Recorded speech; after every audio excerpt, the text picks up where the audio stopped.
Welcome to Delingpole, a Breitbart.com podcast. Here is the podcast host, James Delingpole.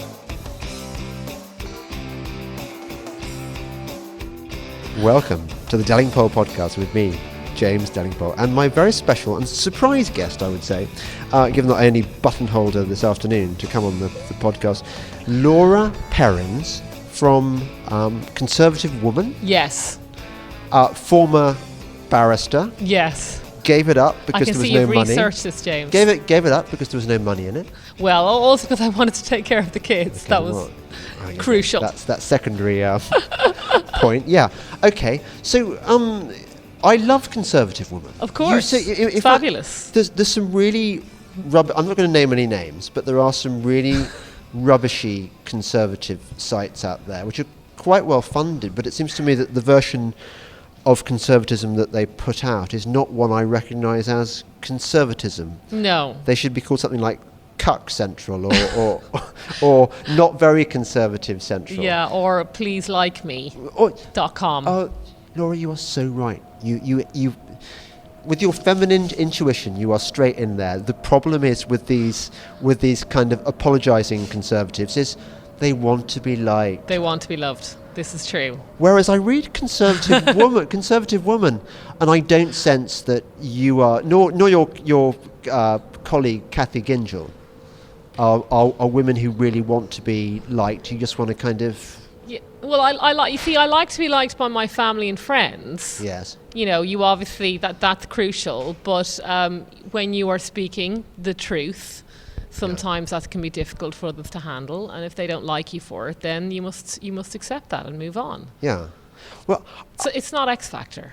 I think it's particularly interesting that you are, I can tell by your accent, you're Irish. Oh, yes. Also, I cheated by actually asking you as well, just to double check. But you are Irish. And my experience of Ireland is lovely people. They like the crack. Not the bad crack, but the good crack. The good crack, yeah. And they're very friendly, and they've got some great literature, and they did probably have some great architecture until they all tore it all down because most of that would have been British architecture, yes. By the way. Yes. So they tore it all down and some of it, and put little white boxes all over the countryside. True. That was true. That was the boom. Yeah. And then they lost all their money, and now they're recovering. It was taken from them, I think, by the European Union. Yeah. By the European Union. But one thing that I notice about a lot of Irish people is they are quite right on. They seem to have imbibed all the kind of Euro political correctness, all the Euro values. Yes, but that is because the European Union did give them huge piles of cash, and that did transform the country in a good way. I mean, you can now actually drive on roads, which is important. Yes, super roads. I mean, like really good quality tarmac in the middle of nowhere, used by about two people. No, you can get from Dublin to Mayo now in half the time you could, previously. You can get from Dublin to Cork. I can get from Dublin to my parents. So these are all Euro. The infrastructure was very important. So if someone does come along and give you a big pile of cash, then you will tend to like that person.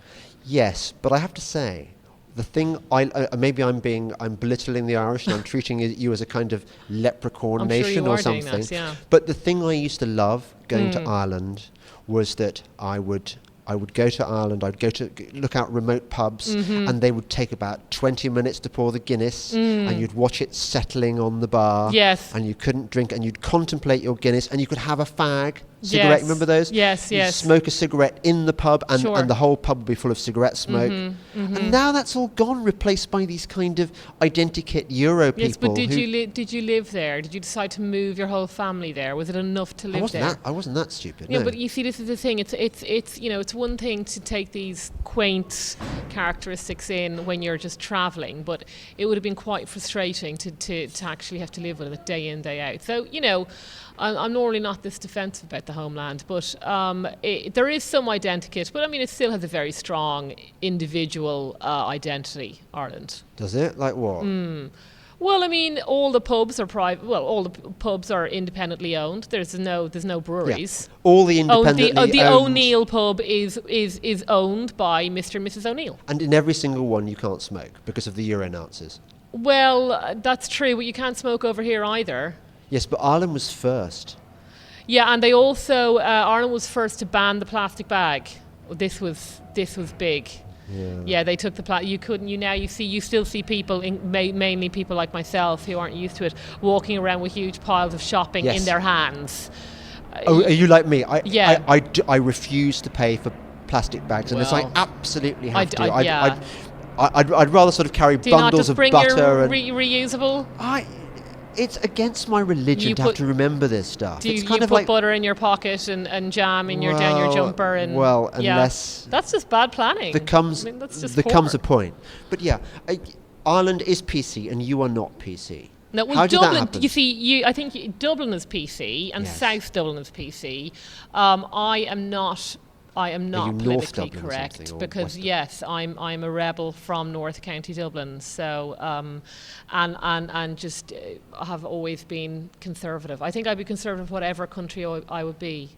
And you didn't go through. I would be clubbable. See, so if you move to a country, although I think you can still criticise that host, you're a new host country, but there's something unseemly about moving to a country and then just trashing it relentlessly, which is what a lot of people seem to do. Right. It's bizarre. Can I ask you, as a representative of the female species? Yes. Like, what happened? What? I mean, well, like, how is it that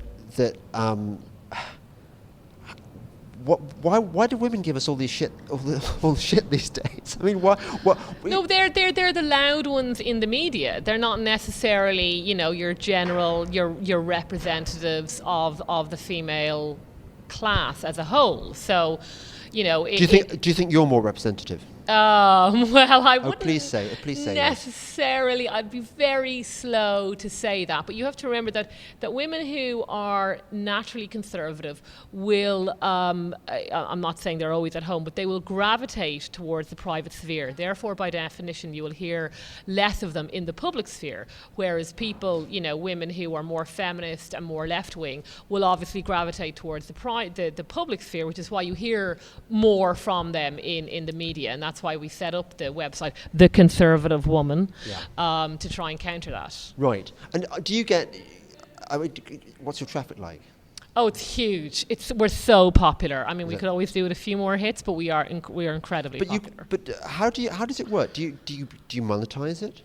It's sort of self-funding. It's all pretty much. I still pretty much run it from home, as of my co-editor, and we've got a fabulous tech girl, and we've got a fabulous sub editor. In fact, ironically, despite we were quite anti-feminist in terms of anti-feminist policies, but we are all pretty much female-run now. Right. But we run a very tight ship because, as we know, if you really want to get something done, you have to ask a woman to do it. Totally.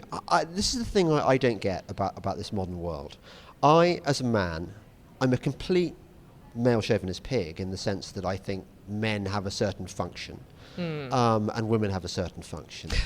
But I think chicks are just totally awesome. I mean, you are way more capable. You are a multi-role combat vehicle. You can do loads of stuff that we can't do, and you can do it all at the same time.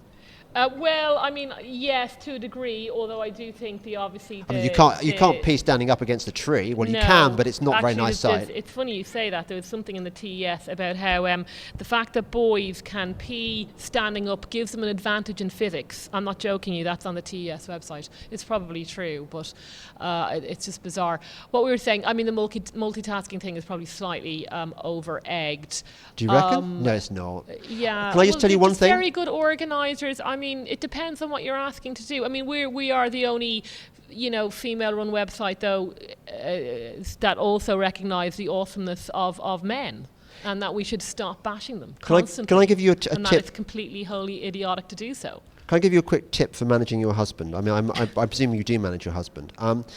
One of the mistakes my wife makes with me is when she asks me to go and do something, she makes the mistake of saying, "Oh, and also, can you do ... No, I know, yeah, if you want ... not to be done, then you include it in the same order as the previous. You cannot give a man a mission. No, it's one direction at a time. It's the same with my 5-year-old son. You tell him, people make this mistake with children all the time.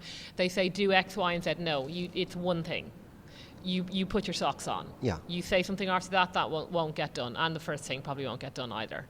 I mean, yes. I think there's the stuff that men undoubtedly do better. I would still think despite those wonderful Kurdish, the YPJ, those wonderful Kurdish battalions fighting ISIS heroically and magnificently, I think generally war is best left to, killing fighting is best done by men, not trying to mix up women in these fighting units. Would you agree with that? It's insane. What's happened to the military has been absolutely insane. There's an insane article in the Times this week that the final Only call one. said, this is particularly insane, that said we need to make sure that men are less masculine in the army.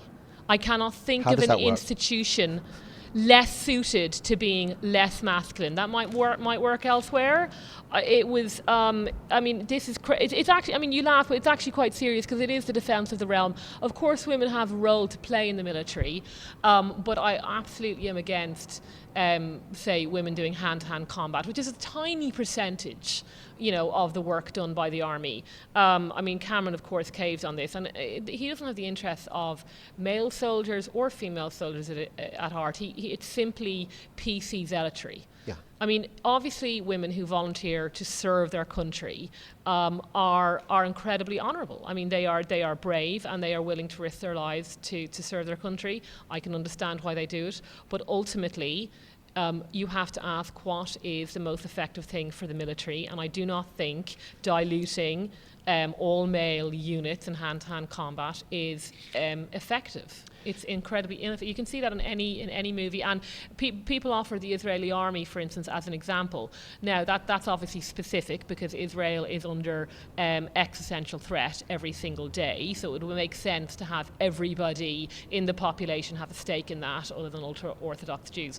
But if you examine it closely, females do not serve sort of hand-to-hand on the front line. I don't think they serve in tanks in very close quarters. They are used in the military, but it's actually a much more restricted role than people would allow you believe.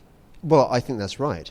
I think when Milo was still talking to me, when Milo became far too grand, yes, as Milo inevitably was going to do, but when he worked with me on Breitbart, he did some really wonderful articles, and one of them was he did a lot of research into women in the military, and what he found was that, you remember those stories you used to read about woman passes special forces test, yes, or first woman accepted for the Green Berets, and what you find is that actually it was rigged. She did not pass. The standards were dropped in some way. And the second thing he discovered, and you hear this again and again from fighting units, is that whenever they've tried it, they've come against the problem that if a woman gets wounded, the men automatically, their natural gallantry kicks in, and they want to go and rescue her rather than pressing on. Yes. Now, in infantry combat, general combat, you have to press on to the objective. You cannot stop to pick up the wounded, because then the whole exercise is going to be jeopardized. Look, it's as I said, hand-to-hand combat roles are very small. It clearly dilutes unit cohesion. As I said, the incredibly brave, genuinely brave and honourable women who can pass the tests. The top women only ever succeed in reaching the bottom male standards. Yeah. Okay, we know they're weaker in terms of muscle mass. Their pelvis is a lot weaker, but the key thing is that the testosterone levels are a lot weaker. And the other issue is is it proportionate, the amount of resources that will be spent to find these two women who can pass the very lowest level, just so we can say we've got two women, when the same amount of resources could have recruited and trained 10 men. Yes. That's why it's ideological. It's not effectiveness. It isn't a game. I'm sorry to the two women who are brave enough and perhaps have the stamina to make it into, as I said, the bottom rung of the male ladder, but you're actually not worth the other 10 men that we could have recruited and trained in your place. But ultimately, this has happened because something like the draft isn't necessarily ever going to happen again. A lot of this is done through drone warfare. So we'll see what happens, but it's sort of, the military is seen as the last bastion of masculinity, and we know the feminists like to both demonise masculinity and yet also sort of ape that. it's a weird combination. So if they can get the military even on paper, then it's a victory for them. It's interesting. I've heard, listening to your argument there, I've heard two very important points which rarely get mentioned in discussion of anything these days. One is the question of who is paying for this stuff and the efficacy of the money being spent. So the economic argument. And the other is the practical argument, which is what ultimately is the military for? Is it, as the left would argue, a kind of, or tacitly argue, a make-work scheme to create social justice? Yeah, well, remember the left normally hate the military. Yes. Apart from this one instance. So and once they feminise it, they will now love the military. Then it will be awesome. Up until now, it's been an oppressive patriarchy. Yeah, it'll be awesome up until the enemy invade the country, rape all the women, and kill their children and their husbands, and then suddenly they were, well, it'll be too late by then. Yeah, well, what can you say? We might survive, but others may not. I think you might survive. I can see you in it. I can see you. You'd make an exception for me. I still would not be effective. I'm still not worth the money spent. No matter what. No, definitely not. So, how did this happen to us? Because I'm sure had we been around in the 1930s, for example, this shit wouldn't be going on, would it? When did it all go wrong? Well, there are a few arguments, aren't there, in that it's because things. Well, okay, so there's a few things. The feminist revolution, in a way, has been successful, but in other ways, they haven't got the results they've wanted. So they really thought they would be sort of at 50-50. And depending on the day of the week, one time I think, yes, the feminists have won, and then Tuesday I think the feminists have lost. But ultimately, I think they're still not happy. Everything isn't. There aren't 50% in the boardroom. There aren't 50% in government. So they have to keep... and that's after 40 years of relentless feminist propaganda, because, of course, natural instincts and desires win out. So they have to. The only way they can secure their utopia, their 50-50 utopia, is through massive state intervention and mandatory diktat, which is the overlap between feminism and socialism. It's not liberty. So it wasn't libertarian feminism, whereas if women want to go out into work, then they should be able to, and there shouldn't be any artificial barriers, most of which are put up by the state. Obviously, any conservative can get on board with that. So liberty for the individual is different to parity for the group. So the feminists now want parity for the group. They don't care what the group themselves actually want, what the desires were, if it's in the interest of children, if it's interested in the men. They just want the spreadsheet. They want 50-50 on the spreadsheet. And it doesn't matter what it does to society. It doesn't matter about innate biological differences. So there is, because that feminist revolution hasn't been secured, that is one of the reasons why we are where we are. I mean, the other reason is that things are just really comfortable now. And I have heard it's probably true. If society achieves a certain level of comfort, actually people retreat back into their sort of what you might say natural male-female tendencies. I'm just talking in the general here. Obviously, other individuals, there are exceptions. And then that will enrage the feminists even more. So because we're at a certain level of material comfort, actually, more women may well revert back to the private sphere. Not all the time, but, will take up more part-time work than perhaps they would have. If things are really tight, women will work full-time. Yeah. If things are comfortable, women will work part-time. This will infuriate the feminists. So that's why you have this constant That's got to be campaign. A good goal, hasn't it? It's got to be one of the benefits of economic growth. Sure. That women will retreat to the home and annoy feminists. You're listening to the Delingpole podcast with me, James Delingpole, and my very special guest, Lara Perrins. More in a moment. Sonny Johnson brings her cutting-edge conservative commentary to SiriusXM Patriot every week on Sonny's Corner. I didn't learn conservatism from Rush Limbaugh, Sean Hannity, or Mark Levin. No conservative showed up in my school, my neighborhood, or anywhere in my intellectual orbit. I got all my conservatives from my unknowing but conservative principle practicing family and hip-hop. Sonny's Corner, every Saturday at noon East on Breitbart News Saturday. SiriusXM Patriot 125. This is Delingpole, a Breitbart.com podcast. Here once again is James Delingpole.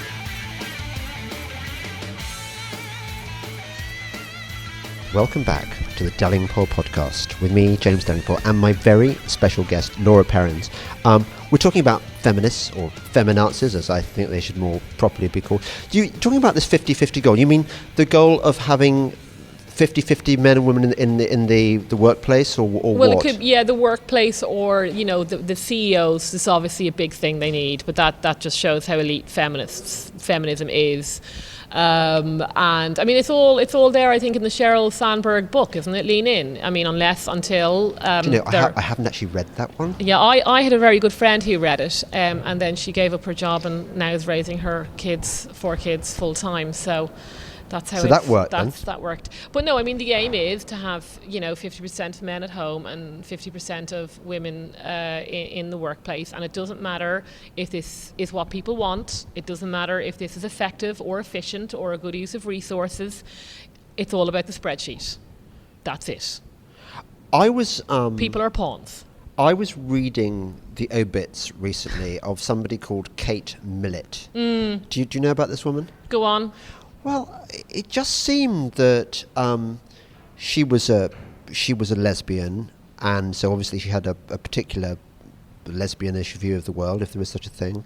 And what I mean is, she was never destined to become a mother of 5. Sure. She was always a sort of going to be an outsider, and yet she was incredibly influential, it seems. I mean, worshipped by people like Jenny Murray on Woman's Hour, I imagine. Worshipped by the kind of people who went to do gender studies at university, which I think was a course that she helped create. Yeah. And I'm thinking,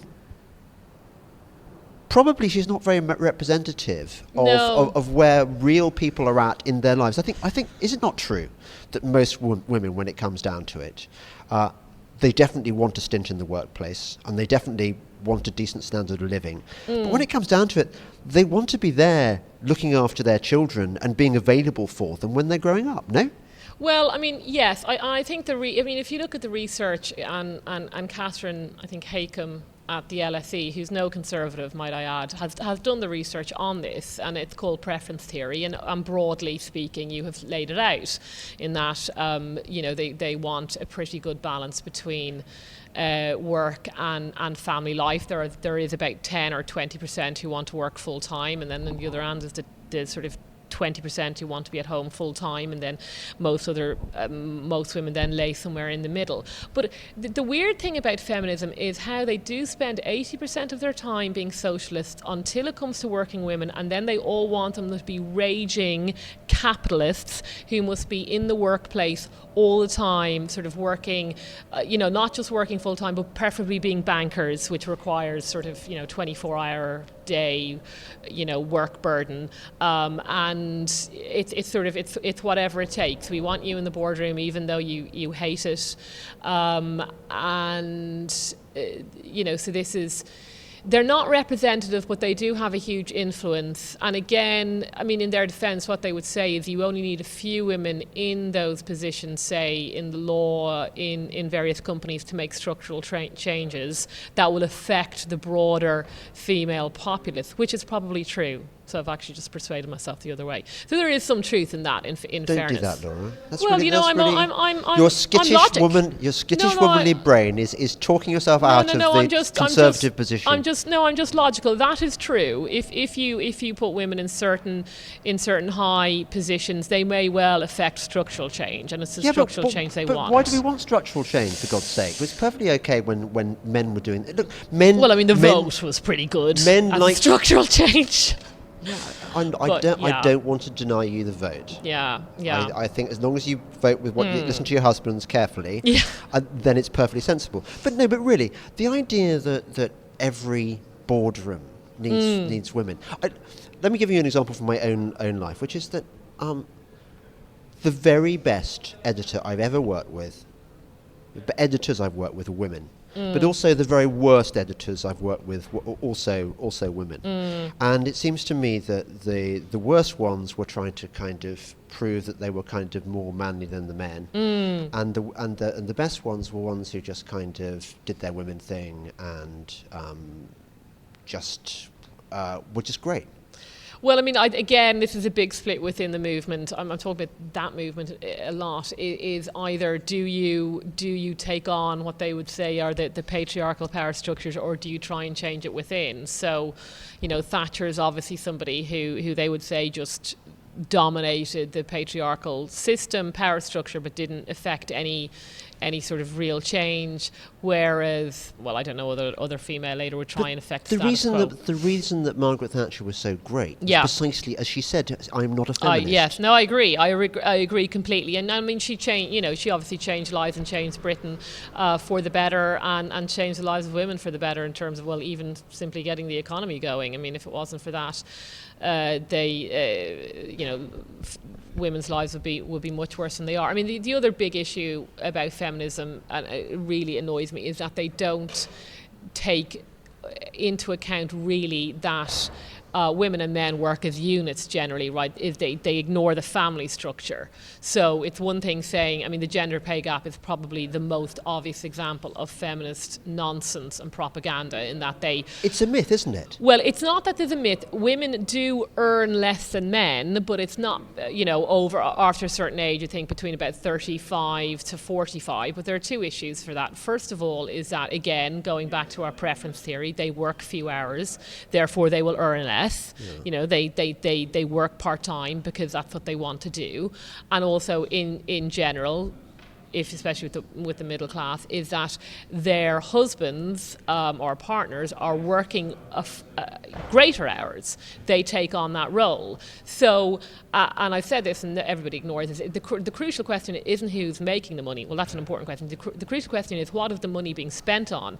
And most of that money handbags most of that money being spent being earned by the husbands is being spent on the mortgage and housing costs and clothing costs and fooding costs for their families. They're not out there driving Ferraris, these men. And for centuries, societies have tried to work out, how do you bind men to women and their offspring? That has always been the aim. How do you get them to gather resources and then spend all their resources not on themselves but on their families? And Western society pretty much cracked that nut, and yet we're told this is a terrible thing. It's ridiculous. It's ludicrous. Just tell me exactly how Western society cracked this particular thing. Well, I mean, I think Christianity had a big part in it, because they bigged up the role of husband and father. Yeah. They gave them lots of status. They said, you're really fabulous if you get married and have kids. And the men, being simple creatures, said, that's absolutely right. I'm nominally head of the family, even though I don't really get to make any decisions or spend any of the money. All my wife does that. But I am head of the family. Okay, I'll sign up to this deal. There's all my money. I'll go out and work for 10 hours a day. And supposedly this is seen as a terrible thing. So unsurprisingly, now that we've seen the role of husband and father diminished, at least in some quarters, a lot of men have said, actually, no, I'd rather stay at home and play my computer game.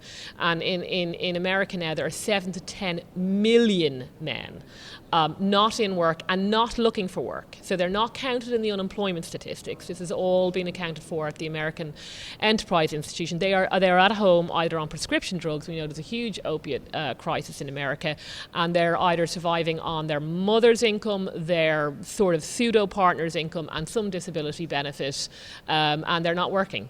And it's a huge crisis. What it means is the women are now working and raising the kids. So that's what the working class women have to do. What you will find is the middle class feminists, though, although they talk a very liberal feminist talk, they will lead quite conservative lives. They will all be married. Yes, they'll be working, but they'll all be married to husbands that earn a very good wage. They will have 2 kids. All the kids, they go to private school, they go to university. They themselves lead conservative lives, and they've trashed everything for their working class sisters. Yes, exactly. I mean, ultimately, I think, haven't the feminists talked the generality of women out of a pretty good deal?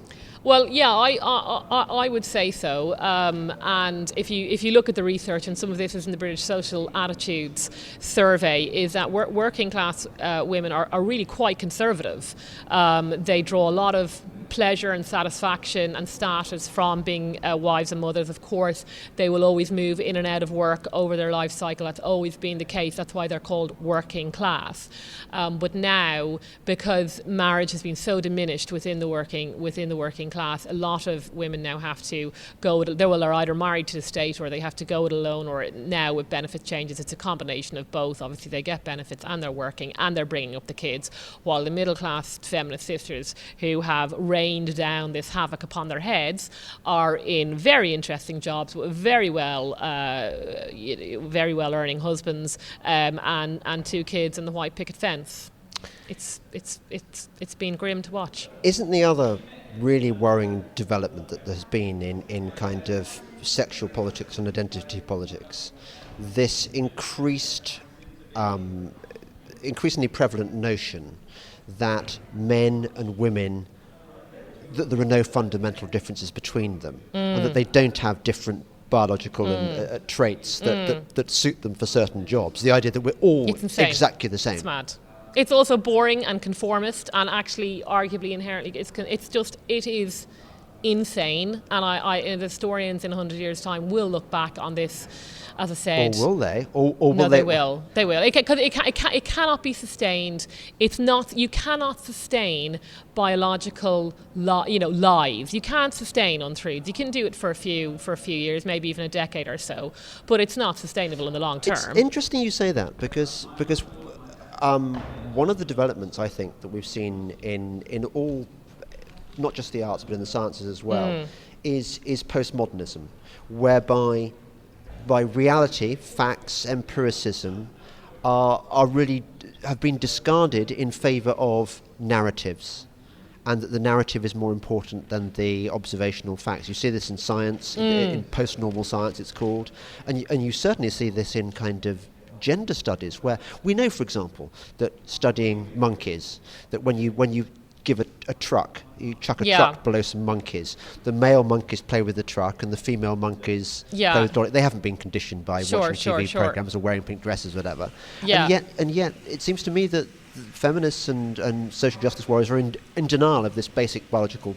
Well, I mean, you don't need to look at the monkeys. I mean, you just need anybody who's had children who have one of either sex can see there are some profound differences. I mean, they're not.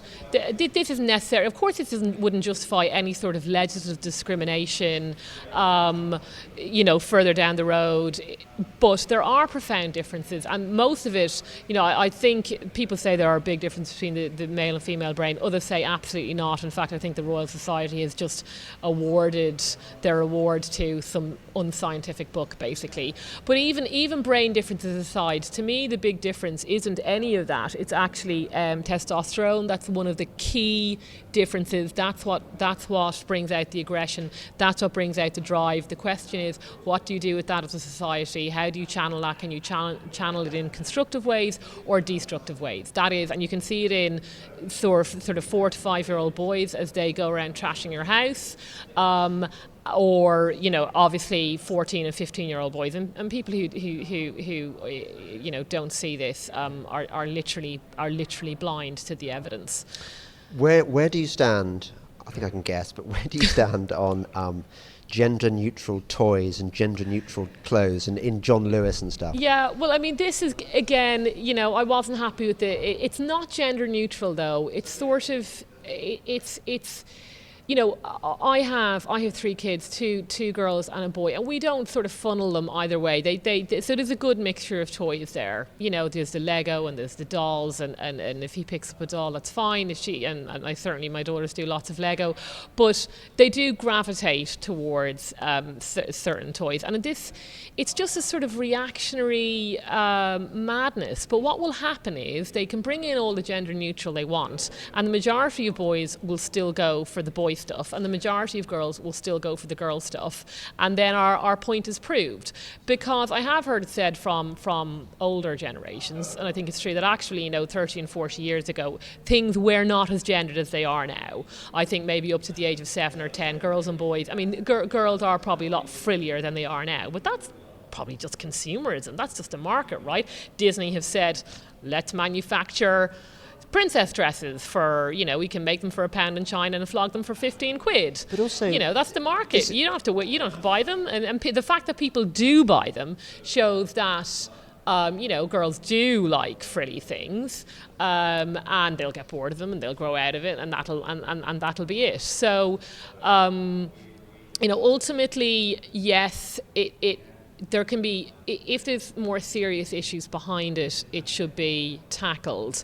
But John Lewis is just bowing to the usual PC nonsense, but it won't probably make a big difference in the long run. No, but it won't make a big. Of course, it won't make a big difference to anything. But it's the principle of the thing, isn't it? That essentially, you mentioned earlier that if people can make a buck selling princess dresses to young princesses, then that's good. Well, they're going up against the raw market here, and I know who'll win. The market will win. Well, it'd be nice to think the market will win. No, the market will win. Because the market all the market is ultimately is a giant response to consumer needs. Consumer preferences, exactly. And this is I think what I think Hayek argued in The Road to Serfdom, that no government is capable of working out what it is that individual people want. Only the market can make that decision. So what you have when you've got these pressure groups saying tiny pressure groups, of course. Yes, tiny. I mean, oh my God. No, I know. Well, don't shop in John Lewis. Tell me about how annoying is Everyday Sexism Project? Yes, obviously very annoying. It's all anecdotal. As a lawyer, it's infuriating. No, it's annoying that these people push the agenda over and above the heads of the general population, and they're given extravagant airtime in the national media. What? In the BBC. In the BBC, but it's a long fight. It keeps them busy. They may well be doing other worse things if they weren't tweeting. What would they be doing? I don't know, but what can you say? It's a free country. It's annoying. But that's the whole point. It's not a free country, Laura. Well, I know. If you're John Lewis, you can no longer sell boys' clothes in the boy department and girls' clothes. John Lewis have made a decision there, though. James, you're underestimated. They will have weighed it up. And there's some interesting. I read an interesting article on this, and this was actually when IKEA ran these ads with same-sex couples and things. They weren't doing that to appeal to same-sex couples because they're a tiny minority. They were actually appealing to the lefty liberal, heterosexual couples that will have wanted the same-sex couples represented. Do you see? Yeah, what about us conservatives? Where do we fit in? Then again, don't. I mean, what are we? I mean, it is the market. If IKEA want to advertise like that, they can. Don't shop in IKEA. I mean, look. If you give me something, I already don't. So give me something. Well, I do. Give me something. Anything that touches on the state. Once it's state coercion. Once schools start bringing in certain policies, then I'm there at the barricades. And I wasn't happy about the John Lewis decision, don't get me wrong. But, I mean, at least it's a private entity. It's not state-owned. So you've got to pick your fights. Yeah. We're going to talk about an annoying thing I saw on Radio 4 in the next section. You're listening to the Delingpole podcast with me, James Delingpole, and my special guest, Lara Perrins. Sonny Johnson brings her cutting-edge conservative commentary to SiriusXM Patriot every week on Sonny's Corner. I didn't learn conservatism from Rush Limbaugh, Sean Hannity, or Mark Levin. No conservative showed up in my school, my neighborhood, or anywhere in my intellectual orbit. I got all my conservatives from my unknowing but conservative principle practicing family and hip-hop. Sonny's Corner, every Saturday at noon East on Breitbart News Saturday. SiriusXM Patriot 125. This is Delingpole, a Breitbart.com podcast. Here once again is James Delingpole. Welcome back to the Delingpole podcast with me, James Delingpole, and my special guest, Lara Perrins. Lara, I wanted to tell you about this really, really annoying play I heard on Radio 4 the other night when I was picking up my son from the airport. Mm-hmm. And it was so bad, it was like it had been written by a fifth former. You shouldn't be listening to Radio 4, but okay, go on. Yeah, but I listened to it, you know why? For masochistic... To monitor. Right. For monitoring masochism, the two M's. Fair enough. As we do. And this play was about this transgender child called Amy, and it was about how somebody at Amy's school, Amy was what I would call a boy, had protested at the fact that Amy, this boy, was being allowed to turn up to school in transgender, in girl clothes, and was being indulged by the school in its kind of affectation, as I would call it. And I was thinking, I am being fed pure propaganda by the liberal left, and I'm being told, I mean, the message which they used a sledgehammer to reinforce was that anyone who objects to boys turning up to school in girls' clothes and vice versa is somehow evil and wrong. Well, tell me your view on that. Well, I mean, the transgender agenda, I'm talking about the agenda, of course, is very wrong and incredibly destructive. I mean, the families who are caught up in it, I genuinely have huge sympathy for. But as you say, this is state propaganda. It is the state broadcaster basically walloping you over the head and saying, if you're not on board with this, as you said, you're a bad person. And not only that, I heard a very effective piece of propaganda. I won't name the person, and it wasn't from the state broadcaster. And there's a lot of emotional blackmail that goes on with this transgender, because they use these very sad high suicide statistics in relation to people who suffer from gender dysphoria, and we have no idea what part of the gender dysphoria is actually linked to the suicide. And they say, if you don't go along with this, you're basically causing you're causing the suicide rate. So your choice, James, is to go along with this radical leftist agenda, or you're basically a child killer. Yes. That's how the left state their case. That's how they always win. When in fact, you know, these suicide rates. There could be a number of reasons behind it. I mean, this agenda has come out of nowhere, well, more or less since the last 2 years. Yeah, more or less, yeah. It is incredibly radical. If you listen to any of these debates, what you'll find is they're very heavy on the emotion and they're light on the data. And again, what frustrates me the most is I don't think the leftists really care about the kids and the families involved. They just care about, you know, the revolution, changing the agenda, and let's face it, raising the differences between male and female is pretty much as fundamental as they get. If they succeed in this, that's sort of the end of Western civilization as we know it. All of society is built on the fundamental differences between the sexes. You know, sometimes that has been used against them individually, and sometimes it has been, you know, for instance, it has saved women from being sent to war and butchered in the Somme. Now, obviously, that was incredibly wrong, that women or men were seen as disposable. But the main thing is they don't really care about the kids. They care about the agenda, and this is why you'll get a lot of emotional manipulation that comes down to, you better get on board on this, or essentially, you know, you're causing children to kill themselves, which is so wrong, is so morally bankrupt, and it's always done on things like plays. You know, it's not ever done on data, or one or two children that they've managed to pluck from this particular you know, gender dysphoria and parade around the TV studios. And I just think it's so wrong, and it's as I said, it's completely morally bankrupt. And then when it's not live and let live. Remember, you have to affirm this idea that men can magically transform into women, or women can magically transform into men, or children can be set down on a very destructive route to do with, you know, puberty blockers and drugs. And if you're not on board, then you're basically uncivilized. It's just bullying. You see, this is the interesting thing for me, is that the feminists and the kind of SJW campaigners have been telling us for years that boys and girls are conditioned into their behaviour by society.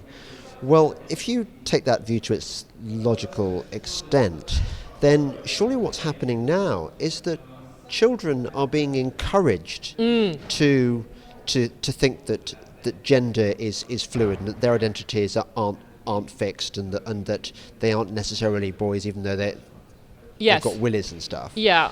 And I just worry that children don't really have the capacity to make those decisions at that age, and yet they're being used as pawns by grown-ups for political reasons. Of course they aren't, they don't, and of course they're being used by pawns, but ultimately this has caused a massive split within the feminist movement, as you may or may not be aware of.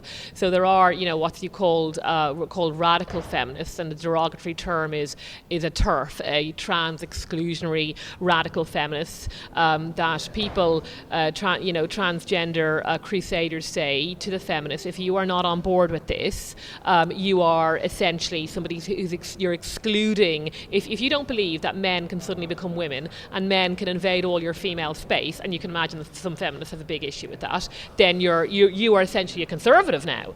So this is going to split the feminist movement, and there's been some pushback by the feminists on it over the last 2 weeks, and to my mind it certainly won't be people like me who can stop this juggernaut. Only the feminists can stop it, because, as you know, they're the only ones who have their hands on the levers of power. They're the only ones with influence. They are. So this may be the revolution eating itself, but there will be a lot of carnage on the road, and it's not nice to see. And this dispute with the school in the Isle of Wight has just been sad to watch, and how those Christian parents, I believe, were rounded upon by the media and sort of condemned was very nasty indeed. Because again, as I said, it's not live and let live. It's you must use the correct pronoun, you must use the right name, and if not, then you're a very bad person. Now, I noticed that the Times likes to refer to Chelsea Manning as a she.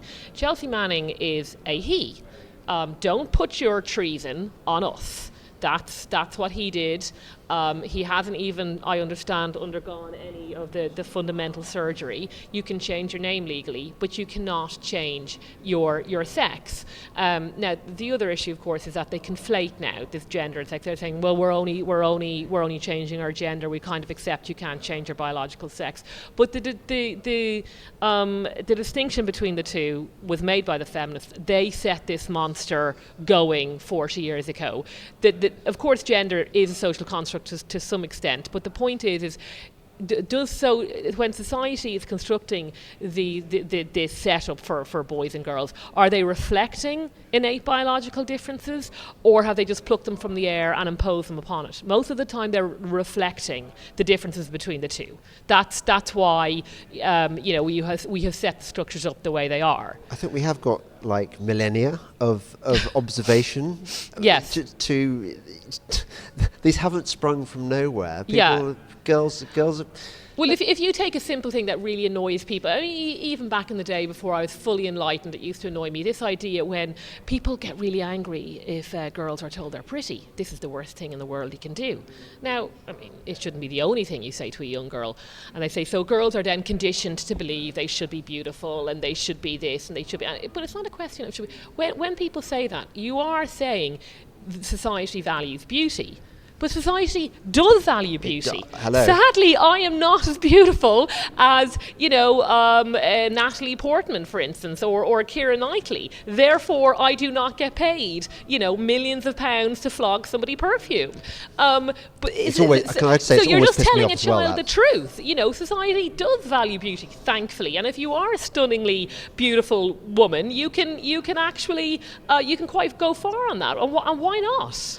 I've always felt very frustrated that I haven't been able to become a male porn star because I'm just not big enough. And I think this is discrimination. This is another form of discrimination. You've gone for the extreme there, James. Anyway. Yeah, but it does stand, doesn't it? And what about women's sport? I mean, that has been ruined.